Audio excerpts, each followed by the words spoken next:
Good morning मित्रों, स्वागत है फिर से आपका हमारे चैनल यूट्यूब चैनल खानपुर में।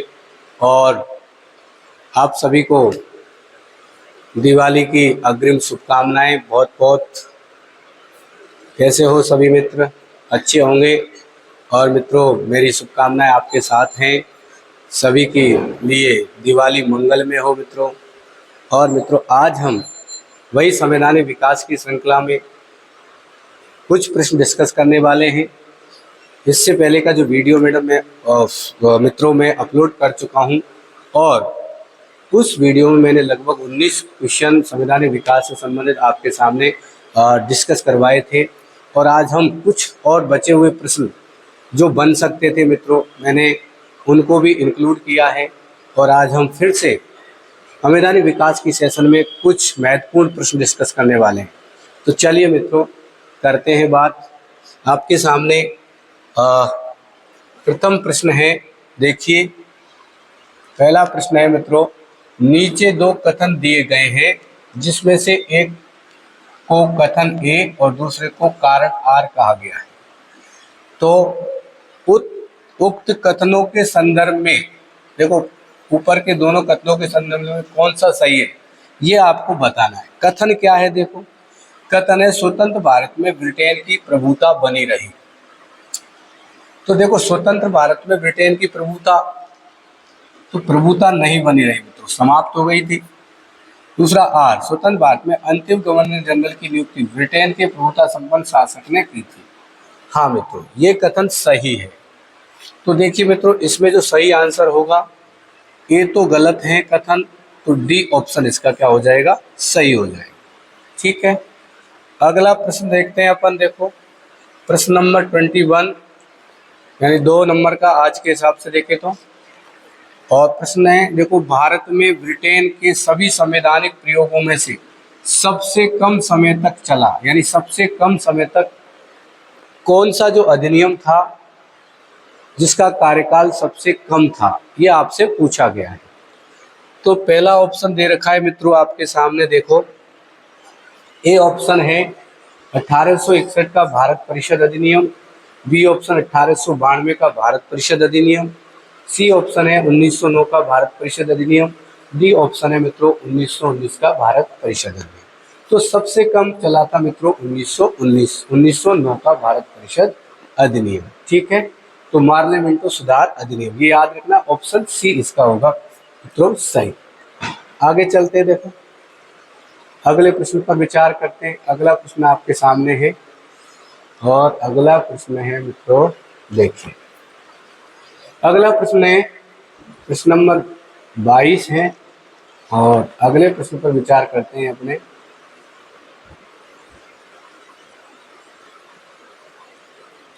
अगला प्रश्न देखिए, ब्रिटिश इंडिया के निम्नलिखित में से किस एक अधिनियम ने सामूहिक कार्य संचालन के स्थान पर विभाग या विभागीय पद्धति द्वारा वायसराय की कार्यकारी परिषद पर उनके प्राधिकारों को बल प्रदान किया? प्रश्न नंबर 22 है, ब्रिटिश इंडिया के निम्नलिखित में किस एक अधिनियम ने सामूहिक रूप से कार्य संचालन के स्थान पर विभागीय प्रणाली की शुरुआत, ठीक है मित्रों, वायसराय की कार्यकारी परिषद पर उसके प्राधिकार को और बल प्रदान किया है?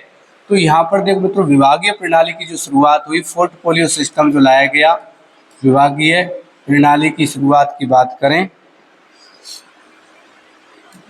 विभागीय प्रणाली की बात करते हैं मित्रों। तो विभागीय प्रणाली में ये जो 1861 का एक्ट है, इसके तहत विभागीय प्रणाली की शुरुआत हुई। तो आपसे यहाँ पर यही पूछा गया है, विभागीय प्रणाली। तो यहाँ पर जो आंसर हो जाएगा इसका, इंडियन काउंसिल एक्ट 1861। ठीक है, अगला देखें। देखो, अगला प्रश्न आपके सामने 23 नंबर। और अगला प्रश्न क्या कहता है? देखो, निम्न कथनों पर विचार कीजिए। 1935 के भारत सरकार अधिनियम की कुछ विशेषताएं थी, और इनमें कौन सी विशेषता सही है ये अपन को देखना है। गवर्नर प्रांतों में द्वैध शासन की समाप्ति, तो बिल्कुल मित्रों द्वैध शासन की क्या कर दी गई? प्रांतों से समाप्ति, और केंद्र में लागू किया गया, ये सही है। गवर्नरों को विधायी क्रियाओं में वीटो की शक्ति तथा स्वयं द्वारा विधि बनाना, ये भी सही है। उसके बाद देखो सांप्रदायिक प्रतिनिधित्व के नियम की समाप्ति, तो ये गलत है मित्रों, सांप्रदायिक प्रतिनिधित्व के नियम की समाप्ति नहीं की गई थी इसके तहत। और इसका आंसर होगा मित्रों, एक मिनट, सांप्रदायिक प्रतिनिधित्व के नियम की समाप्ति।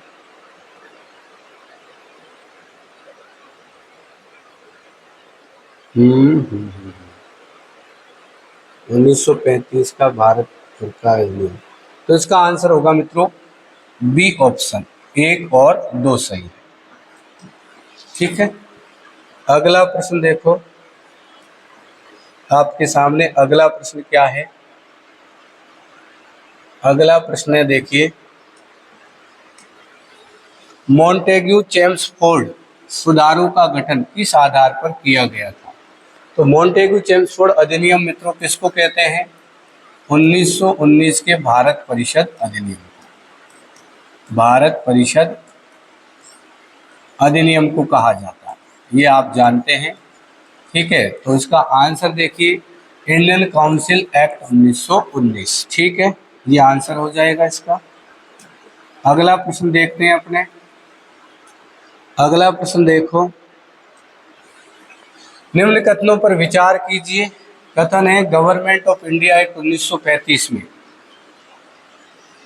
कौन सा कथन सही है, यानी कि आपको भारत परिषद अधिनियम 1935 के संबंध में जो कथन दे रखे हैं उनके संबंध में सही कथन का चयन करना है। पहला कथन है प्रांतीय स्वशासन का उपबंध था, तो प्रांतों को स्वायत्तता दी गई, ये सही है। एक संघीय न्यायालय की स्थापना का उपबंध, ये भी सही है मित्रों। तीसरा, केंद्र में अखिल भारतीय संघ का उपबंध, ये भी सही है। इसका मतलब 1, 2, 3 सारे ही कथन क्या है, सही है। ठीक है, अगले प्रश्न पे चलते हैं। अगला प्रश्न है आपके सामने, देखो अगला प्रश्न मित्रों क्या है, देखो, निम्न कथनों पर विचार करो, कौन सा कथन सही है।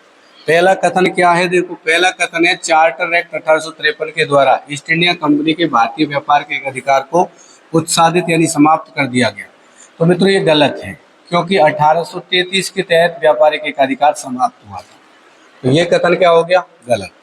गवर्नमेंट ऑफ इंडिया एक्ट 1858 के अंतर्गत ब्रिटिश संसद ने ईस्ट इंडिया कंपनी का उत्तरदायित्व ग्रहण किया। बिल्कुल मित्रों, ईस्ट इंडिया कंपनी का शासन समाप्त और उसके स्थान पर ब्रिटिश संसद का शासन यानी कि ब्रिटिश ताज का शासन आ गया, तो ये कथन सही है।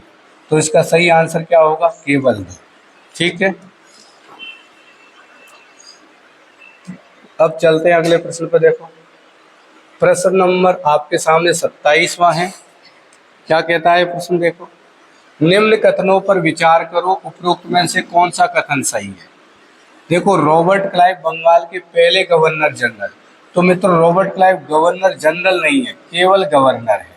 क्या है, केवल गवर्नर, क्योंकि गवर्नर जनरल का पद 1833 के चार्टर एक्ट के तहत सृजित किया गया था। ठीक है, सॉरी वो 1773 के रेगुलेटिंग एक्ट के तहत। ठीक, ये गलत लिख दिया मैंने, गवर्नर जनरल 1773 के रेगुलेटिंग एक्ट के तहत बनाए गए थे मित्रों, जबकि रॉबर्ट क्लाइव बंगाल के प्रथम गवर्नर थे, न कि गवर्नर जनरल। तो ये कथन तो गलत हो गया।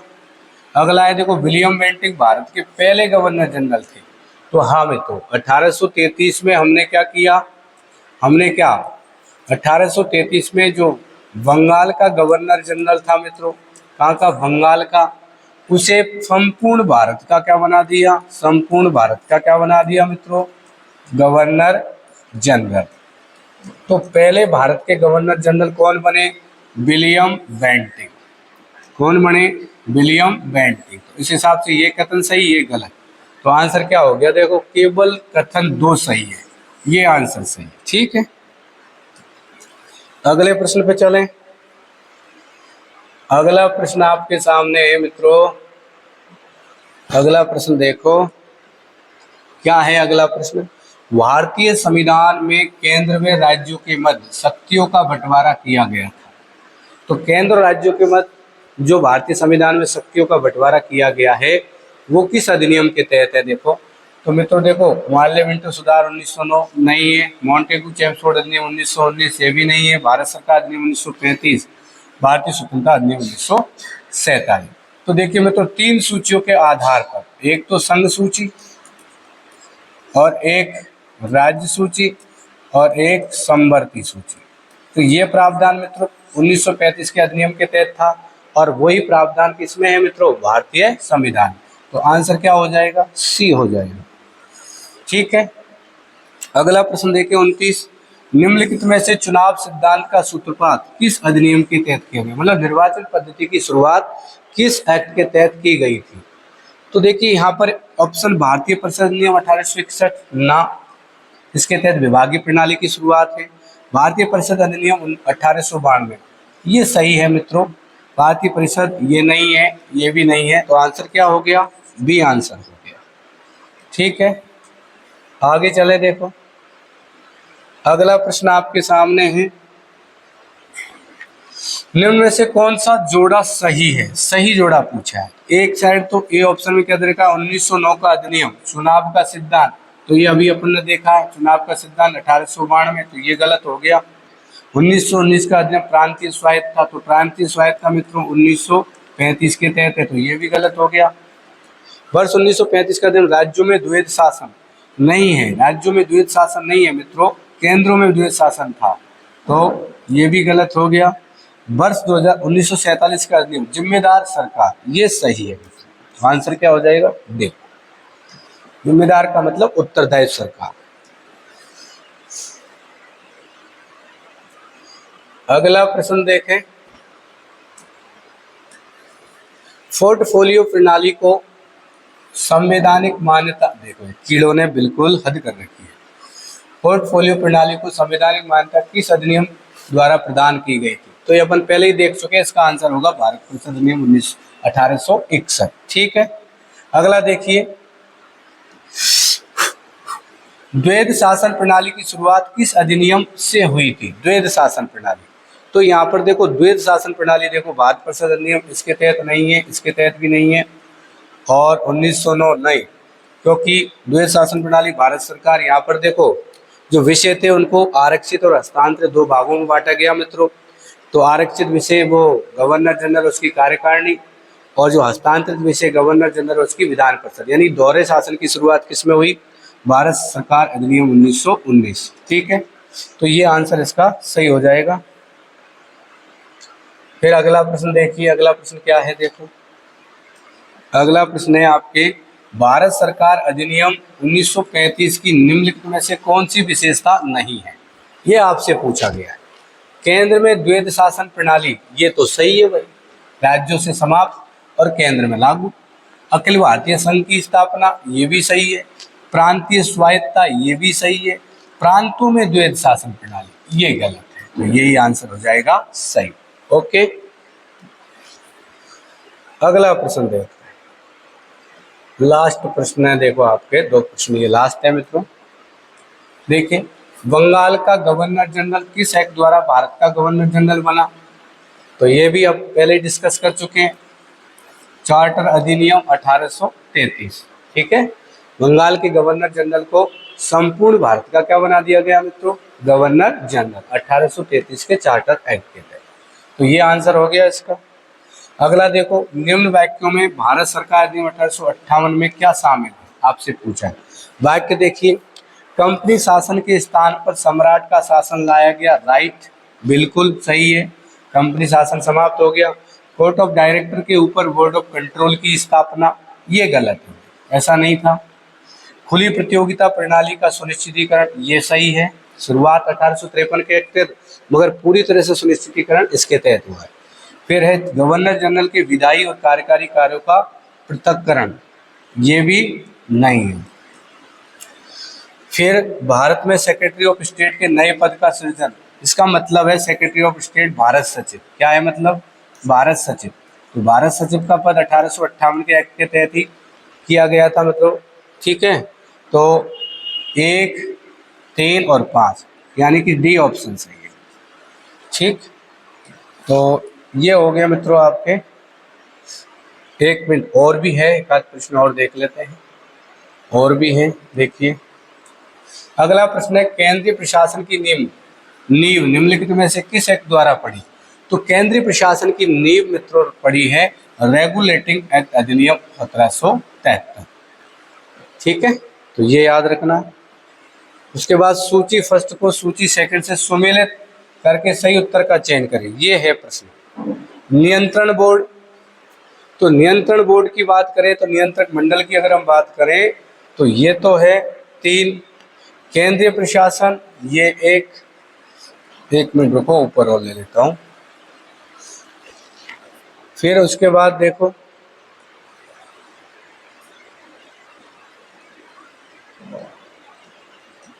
आगे देखो, ये हो गया नियंत्रक बोर्ड, 1 से 4 मिल गया। फिर देखो भारत का गवर्नर जनरल, तो भारत का गवर्नर जनरल, एक मिनट रुको, ये क्या हो, एक मिनट रुको, भारत का गवर्नर जनरल, तो भारत का गवर्नर जनरल तो सी में 4 है। ठीक है, भारत का सेक्रेटरी ऑफ स्टेट ये है मित्रों भारत सरकार एक्ट 1858।